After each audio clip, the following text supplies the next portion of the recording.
All right, hey folks, it's Faz from Fazlifts. Now, today's topic is called I Am Not Infallible. This topic is going to be all about your experience on YouTube, okay? Who you should listen to, how you should consume the knowledge information that you get on YouTube, some of the pitfalls, and also a bit about why I haven't gone down the route of providing life advice on this channel, what my thoughts are, because it's something that I've been asked to do, but it's something I have as yet not done. And I want you guys to understand my perspective.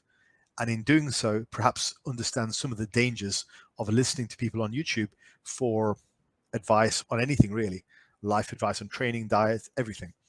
And hopefully, as we understand this, my direction will be clearer moving forward, because I'm still not certain whether I am going to delve into that.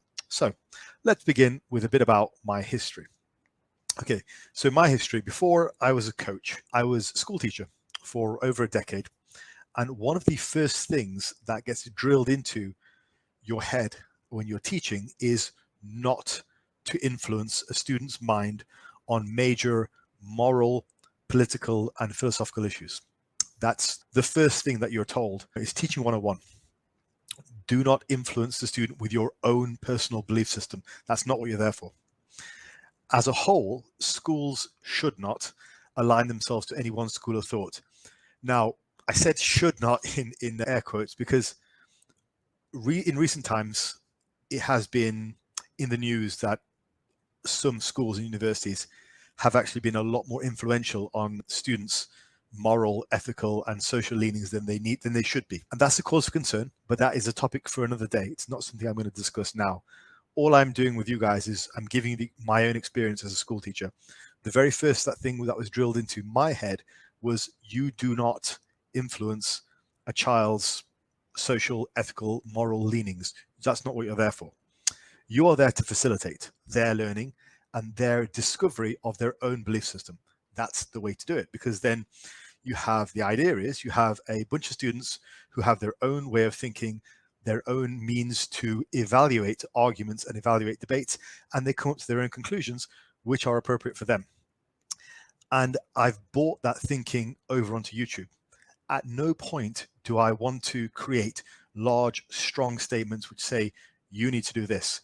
Now, I try and avoid that when it comes to training and diet. And when it comes to morality and ethics, it's even more important to avoid doing that, because I don't want to be responsible for you guys making a bad decision. And if you make a bad decision on training and diet, it's a wasted few weeks. But if you make a bad decision on something ethical and moral, it has far wider and broader repercussions. And I don't feel right in that position because of my history and what I was taught as a school teacher. However, school is not YouTube. I am no longer a school teacher. So my previous thinking has been opened up as I've taken on more clients, as I've seen more comments, as I've seen more questions, and part of me is now leaning towards wanting to give out some of my advice. I'm 41. I've had a good deal of life experience, and I think some of that could be useful. But those are my reservations, and hopefully you understand where I'm coming from. Essentially, I don't want to influence people's moral, ethical, and political belief system because I don't feel that's right. However, I also want to give both sides of the coin here. So today we're going to talk about the whole concept of parasocial relationships and how they can affect you and how not to let them affect you. And in doing so, hopefully you guys can join me on my mental journey about whether I should or should not be doing these things. And hopefully you guys can provide me some insight in the comments, what your thoughts are, whether you'd like to see more of that topic or not. So, moving on. Here's my dilemma. My issue is when discussing more moral, political, and philosophical issues, it's twofold. The first major one is I don't want to alienate existing viewers who have absolutely no interest in my thoughts on philosophy or moral or political issues, like life issues. A lot of you guys won't care. And that's fine. I take no offense at that. A lot of you guys will be older than me, or a lot of you guys will be younger than me and living in a different country. And you're like, I don't care what Faz has to say about this. I know what I know, and that's okay. That's fine. That is a very valid stance, and I take no offense at it, and I respect that. Okay. So that's my first concern. My second concern is probably more of a personal one. I don't want to lead anyone astray. I am not infallible. I can be situationally wrong. I never set out to lead anyone astray, but I can be situationally wrong. Of course, I can give out advice which is supposed to be for one particular audience, and then somebody else is listening to that advice, and they can think it's for them, and all of a sudden, they can be led astray. Do I want to be responsible for that? And later on, we're going to look at some of the large accounts, like the 1 million subscriber accounts, and the way they tackle that and how they get around that, and how some of you guys may fall victim to some of the broad messages which are sent out by a Greg Doucette or a More Plates, More Dates or a Athlete X type of person.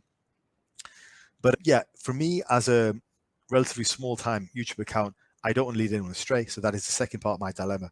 The first part is I don't want to alienate existing viewers. Second part is I don't want to lead anyone astray. We will carry on with the rest of the thought process, and we shall see. So I want to discuss firstly the concept of parasocial relationships. What is a parasocial relationship? Parasocial relationship is essentially it's an example of a one-to-many relationship. The one, so the content creator in this case, like a Greg Doucette, a Derek or whatever, they don't know the individual context of the many. So the advice given is generally quite sort of broad scope, or it's not advice, it's just comedy, it's just entertainment or infotainment. It can fail as well as succeed. And one video could fail for certain people, could succeed for others. You often see that some videos are very divisive, so they split opinions. They can be quite useful. They can really rank high on the views. Other videos are just really funny and they're really entertaining. They give out broad, interesting information, and they can rank highly on the views. But in general, as a large YouTube account, they're going to be making videos which try and hit a broad scope of audiences and not any one particular individual audience, which means by its very nature, the information in those videos, the ones which are the most popular, has to be broad. Either it's information or it's entertainment. Okay. And I think this is probably one of the reasons why YouTube fitness as a whole is declining. Very broad scope advice just doesn't really work that well. You have to be either specific, or if you want to be a big account in fitness, you have to be entertaining. And if you look at all the big accounts, they generally fall into the broad but entertaining camp. Just think about it. Now, you may be one of those people who thinks, oh no, these big accounts, they speak to me. Just you wait. I'll show you a bit more later on. So it's no surprise that the majority of YouTubers make videos on interests which appeal to the majority. And they create videos which have mass appeal. That's what we term as clickbait. Clickbait is really just having mass appeal. The idea is when you're a big account, you're trying to create videos which are really going to go viral, or at least that are going to be very well liked. The idea is that you try and appeal to a broad base of people. You try and get everyone to say thumbs up. And the reality is most people who come onto social media, who come onto YouTube or Instagram, they're not looking for information. They're looking for affirmation. So what these big accounts tend to do is they tend to give you broad scope affirmation where the majority of people will nod their head and go, yes, cool. Okay. Everyone, the goal is to make everyone feel like they can appeal to, that they can relate to the video, regardless of whether they do or not. So that is one-to-many relationships. And really the classic example of that is this scene from Street Fighter with Jean-Claude Van Damme. And it's a scene between M. Bison, and Chun-Li kind of corners M. Bison at the end and says, I've dedicated my whole life towards finding you and beating you in combat because you came to my village when you were a kid and you burnt it down. And M. Bison's reply is the perfect example of a parasocial relationship. Chun-Li has this parasocial relationship with M. Bison. M. Bison is the content creator and she is the sort of the many. And he said, to you, the day that M. Bison graced your village was the most important day of your life. For me, it was a Tuesday. See, most of the time, these content creators, they don't know you exist, whether it, and especially so if it's a 1 million sub account. They don't know you exist. They're not making videos for you as an individual. They're trying to make videos which have broad appeal so that you, as well as the other million of the subscribers, nod their head and go, yes, great. Now, by its very nature, those videos have to be very broad. They have to be focused more on entertainment than information. It's just by nature. If you tried to be very specific, it wouldn't work because it would alienate a lot of people. So by their very nature, they have to be entertaining and broad scope. So they lack the individual detail, or they lack a lot of detail, which a smaller account may give you because they might not be as focused on that. What that can often do is it can lead you to building a parasocial relationship with that individual, even though they don't know you exist and they're not catering for you. So that's something to be aware of as we move on. So what are parasocial relationships? And before we go on to this, the reason why this is important relates to one of the reasons why I typically don't, or have not up to this point, done a lot of advice videos, but they can lead to abuse. So parasocial relationship is defined as this. It refers to a kind of psychological relationship experienced by an audience in their mediated encounters with performers in the mass media, particularly on television and on online platforms like YouTube. Viewers or listeners come to consider media personalities as friends, despite having no or limited interactions with them. It's described as an illusionary experience such that media audiences interact with personas, okay? Like in our case, social media influencers, YouTubers, stuff like that. They engage with these personas as if they're engaged with an actual reciprocal friendship. The term parasocial relationship was coined in 1956, long before the internet, and it was used to describe TV people. Now, when it comes to the internet, it's even worse. A parasocial relationship is an exposure that garners interest in a persona. It becomes a parasocial relationship after repeated exposure to the media persona causes the media user to develop illusions of intimacy, friendship, and identification. You see this a lot with online communities where they have a lot of in jokes, they have a lot of in phrases, in verbs, and they post under the comments. Again, the creator has no idea who you are. They just know that the audience as a whole is using these buzzwords to create a community, which can be good, can be good. However, it can also lead to this parasocial relationship, which can be open to abuse. Positive information learned about the media persona results in increased attraction, and the relationship progresses. So the more they give out about themselves, the more you see them, which is one of the reasons why day of eating things are so useful, why training footage in our circle is so useful. People like to see you doing what you do on a day-to-day basis. It allows them to identify more with you, and it allows them to see that you're a bit more human. And so that only increases the relationship, increases the bubble. Media users are loyal and feel directly connected to the persona, much as they are connected to their close friends, by observing and interpreting their appearance, gestures, voice, conversations, and conduct. So little things like phrases that they might commonly use, inflections in their voice, accents, things like that, they become part of the group, and it strengthens the connection that you feel with this content creator. Media personas have a significant amount of influence over media users, both positive and negative, informing the way they perceive certain topics or even their purchasing habits. Now, social media only intensifies this as you get some degree of interaction with the celebrities. So when it was the TV relationship, you would get no real interaction at all. You might write into a TV show, they might read out what you've said, but in general, you wouldn't get any actual interaction. Whereas now, social media actually intensifies this. So a very common example is the current crop of bodybuilders. They are very used to interacting with their client base, and it only intensifies the relationship as long as it's done correctly. You have a number of examples of social media personalities who do this really badly, and they just end up just slagging off their competitors, slagging off their followers, mostly because they're not used to that level of interaction. And so that's a bad way for them to build up a following. There are some bodybuilders I can think of, Sergio Olivier Jr., who are notoriously bad at this and are constantly arguing in their comments. And if anything, that's just a really horrible thing to do, because for the most part, just staying silent, staying a bit aloof is going to intensify this parasocial relationship. So really, if you have a large following, the best thing to do in most circumstances is actually just not to have, is to very much limit your interactions. spatter them in every now and again, but limit them. That will intensify the parasocial relationship. So if you want to know how to make that even broader, that's the way to do it. Keep your engagement broad, non-specific, not answering back to individuals, because that can get really messy. So though most literature has focused on parasocial interaction as a television and film phenomenon, new technologies, namely the internet, have necessitated a closer look at such interactions. The applications of PSI to computer-mediated environments are continuously documented in literature in the last decade.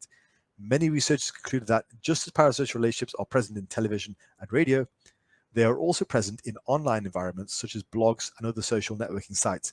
And today we're talking mostly about YouTube. Through an exploration of followers on politicians' blogs, academics Thorson and Rogers found that parasocial interacting with the politician influences people's opinions about that politician and promotes them to vote for the politician. So going back to what I was saying about Sergio Oliva, positive interactions with your favorite content creator, or in this case, politician, generally encourage you to vote for that person. So this is how you often see people on bodybuilding pages where they are so supportive of their favorite bodybuilder and they defend them probably more than they would a family member. And it's weird, like it's strange. And that sort of begins the downward spiral into thinking that the influencer is actually your friend when they're not. Like they don't know you and they never really will. And you never really know them. So defending them may be at the detriment of your own development and your own thinking process. And that's super important to note at this point. And I think that's worth just honing in on. If you're in a parasocial relationship with somebody like this, a very big account, like 1 million subs or a favorite bodybuilder, you have to be very careful of that, because what they're pushing, what is applicable for them, may not be for you. And in this case, a classic example for our community is the use of anabolic steroids. A lot of people will watch these documentaries, these podcasts, which have pro bodybuilders talking about the dosages they use. And if you have a parasocial relationship with your favorite bodybuilder and they're talking about their dosage and you feel like they're talking to you, that can be a green light in your head to go, maybe I want to try some of this. Maybe it's not as bad. My favorite guy uses this. Maybe I should. Maybe you're already using and he's saying, I use this amount. Whoa, that's more than I've used. Maybe I should use more because my favorite guy says it's okay. And in these guys, in their heads, their favorite guy is on the same level as their brother or their sister or their father. Yeah, he told me to do this. He's an expert. He's my mate. Wouldn't set me wrong. And so even just the discussion of, in this case, the example I'm giving, the drugs, can lead to negative consequences for these people who have this parasocial relationship. It just forms an acceptance.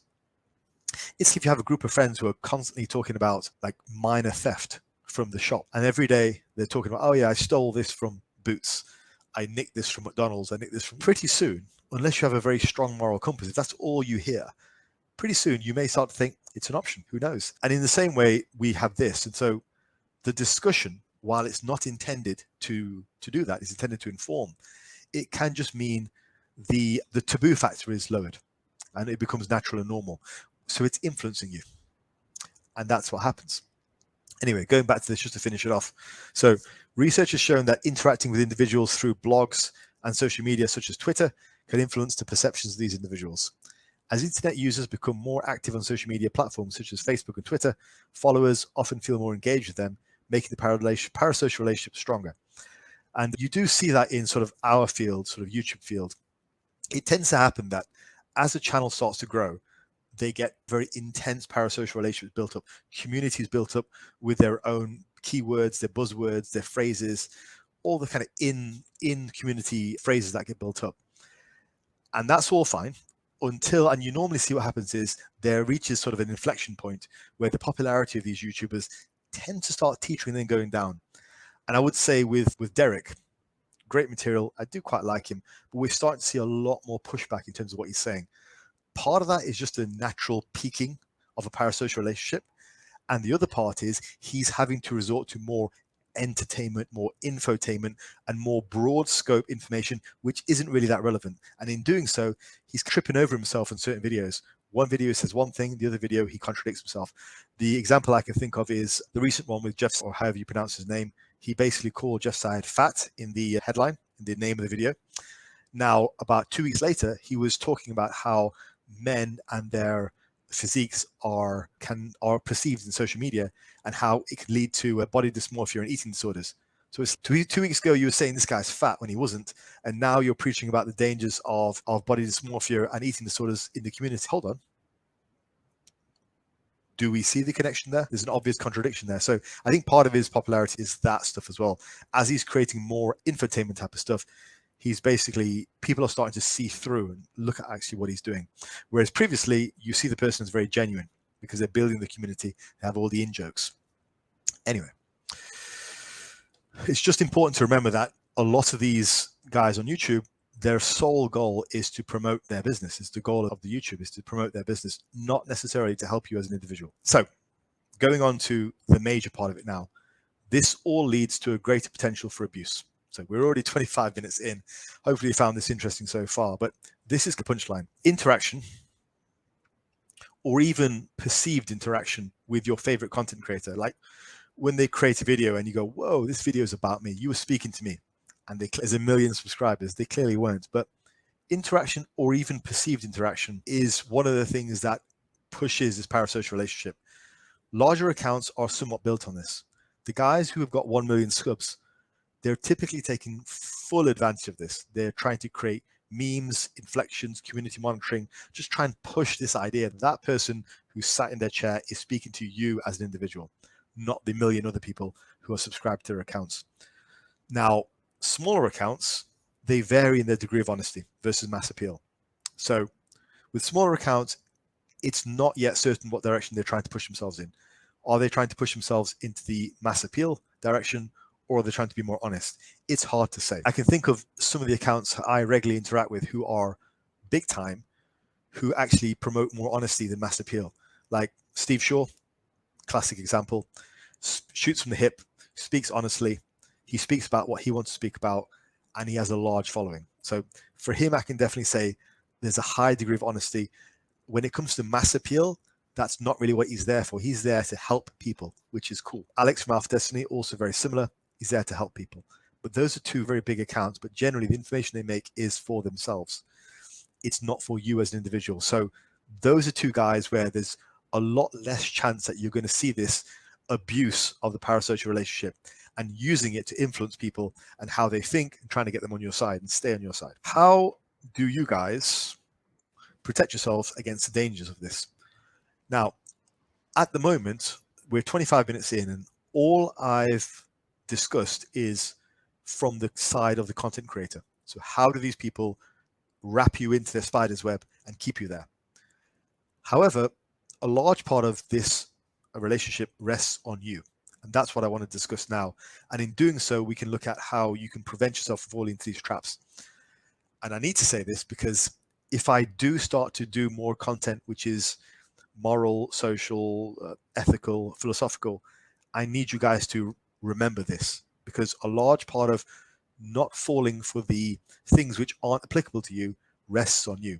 I'm going to, if I do go down that route, I'm going to do it with all the best intentions, but you must fulfill your end of the bargain too, and continue to ensure you think for yourself.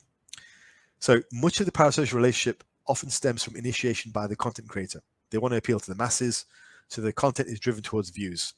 This is the opposite of what I'm presenting here. Like right now in this video, I'm telling you not to do any of that. This content is for you as an individual. And what I'm trying to do is warn you against that. We often use the term clickbait, but all that really means is video that people will click on. Now, this video that I'm creating here, I have no doubt is going to be one of my worst performing videos, probably with a lot of dislikes. But I want to make it from my own perspective because I feel it's important if I want to add in things that I discuss in this channel. Your involvement in the parasocial relationship is crucial. You must think carefully before engaging in non-think. So before you just nod along and accept what people say on YouTube, whether it's me or whether it's your favorite influencer, you must think critically. You cannot assume that just because that person has been right in the past, that they're going to be right again and again. You cannot use their previous merits to give them a clear pass for every new thing they say in the future. You can't do that. You must evaluate every idea on its own merits, even with some guy you trust. So it's very easy to simply consume content as entertainment and allow it to influence you. You can't do that. And I think this applies to really anything in life, any influence you have in life. Evaluate an argument for what it is, not from where it came from. I've seen examples of people who have come fresh off of coming out of a bad parasocial relationship with one content creator, and they were harmed by that. So guys who've developed eating disorders from advice that larger accounts have given them. And in terms of what they've done, as a result of that, they've just gone and jumped straight into another parasocial relationship with another content creator. So they're now on the other content creator's YouTube page using all the same in-jokes and community jokes and blindly following them, just like they blindly followed the first guy. And I think I hold my head in my hands and I think to myself, these people aren't going to make it. But that's who this video is for. If that's you, this is for you. And even if it's not, it's still for everyone, because this video is important for everyone, regardless of how badly you're affected by this or how badly you think you're affected by this. So neither, in this example, neither of those content creators were aware of the existence of this individual, right? Yet the consumer blamed the content creator for the info they're putting out. But part of the responsibility of not being caught up in a parasocial relationship rests on you as an individual. Okay, a couple of examples. RP and Mike Israel, they're good examples of large companies who provide nuanced material. Now, I think part of the reason why Mike's YouTube is so popular is simply due to his enormous following. Like, you think evidence-based in the bodybuilding space, you think Mike, but his account, while it's big, it's not like mega athlete next big. And I'm not sure it'll ever get that big, but he does have very specific good information. And I want to throw examples of, I won't say bad accounts, but let's throw some examples in the hat of accounts who encourage parasocial relationships. What do you guys think? What are some 1 million sub accounts that you can think of in the space which always go for the broad mass appeal and they use that to drive their views? What do you think? Put it down in the comments. Let me know what yours are. I can think of about 3 off the top of my head. So the important takeaway of this section is mass appeal versus informative content. Very often this is a divide. When you purposely set out to target a broad range of audiences, so when you purposely try the clickbait thing, by its very nature, you're forced to stretch the boundaries of what is either true or useful to the individual. So you go from trying to help people to trying to basically get views. You will either have to resort to infotainment, like things like reaction videos, or broad general videos, which are only useful to in a small general way. By targeting specific audiences, you actually lose views and engagement as the audience is smaller. So if, I don't know, one of the really big accounts all of a sudden released a very highly specific, nuanced video, it would tank. It just wouldn't be as useful. They mostly focus on big topics like build big delts. This thing will kill your gains. Like, it's always those big, broad titles. Very rarely is it anything specific. Now, by its nature, they're not going to be useful for you because you as an individual might not fall within the catch of who that video is aimed for because it's such a broad catch. You understand? So there's an inherent discrepancy there.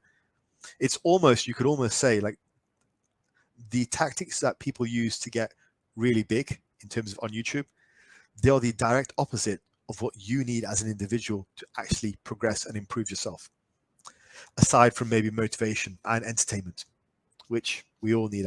The main strands of this video are these 3. The original topic, why I typically don't discuss life, philosophy, morality, and also why I might begin.